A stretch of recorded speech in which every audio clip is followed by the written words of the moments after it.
अस्सलाम वालेकुम दोस्तों, उम्मीद करता हूँ आप बिल्कुल ठीक ठाक होंगे। 22 जून सन 2025 और दिन है इतवार का। इंतहाई एक अफसोसनाक ख़बर है। और इस वक्त आप तो जानते हैं इसराइल और ईरान के मबैन जो है वो तनाज़ा चल रहा है।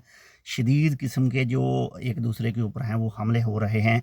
और अमेरिका बहादुर साहब ने भी जो है वो रात को ईरान के जो एटमी तनसीबात हैं उसके ऊपर हमला किया है।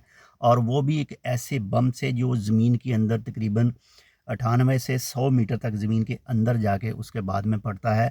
तो अमेरिका की तरफ से ईरान के अंदर जो 3 से 4 मकामात है जहाँ पर वो अपना एटम बम बनाने के जो एटम बम को तरतीब देते हैं या फिर जो बिजली प्रोड्यूस करते हैं उनके हवाले से 4 तनसीबात के ऊपर जो है वो 3 से 4 तनसीबात के ऊपर जो है वो हमला कर दिया है। और ये एक इंतहाई अफसोसनाक ख़बर है। इस हमले की वजह से जो है वो मुख्तलिफ़ ममालिक में जो है वो कशीदगी के चांस जो हैं वो बढ़ गए हैं। और इसकी वजह जो है आपने इससे पहले ईरान की तरफ से जो है वो कुछ जो वीडियोस देखी होंगी, कुछ उनके जो बयानात हैं वो सुने होंगे कि अगर अमेरिका इस जंग में शामिल होता है, इस मार्का में शामिल होता है, तो उसके इन जिन जिन ममालिक में उनके अड्डे हैं, फ़ज़ाई अड्डे हैं, तो वहाँ पर भी हमला किया जाएगा।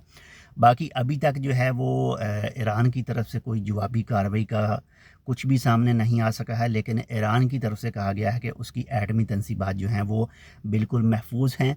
और अभी हाल ही में पाकिस्तान के जो आर्मी चीफ़ हैं वो भी अमेरिका का दौरा करके आए हैं और अमेरिका की तरफ से उनको जो है वो अमन का नोबल इनाम भी देने का वादा किया गया है। यहाँ पर सिर्फ एक ही चीज़ रह जाती है, बस। बाकी अल्लाह ताला खैर करे, अपना भी ख्याल रखिएगा, आपके साथ जो अटैच है उनका लाजमी ख्याल रखिएगा। और अल्लाह ताला मुसलमानों को फ़तह नसीब फरमाए। अल्लाह हाफ़िज़।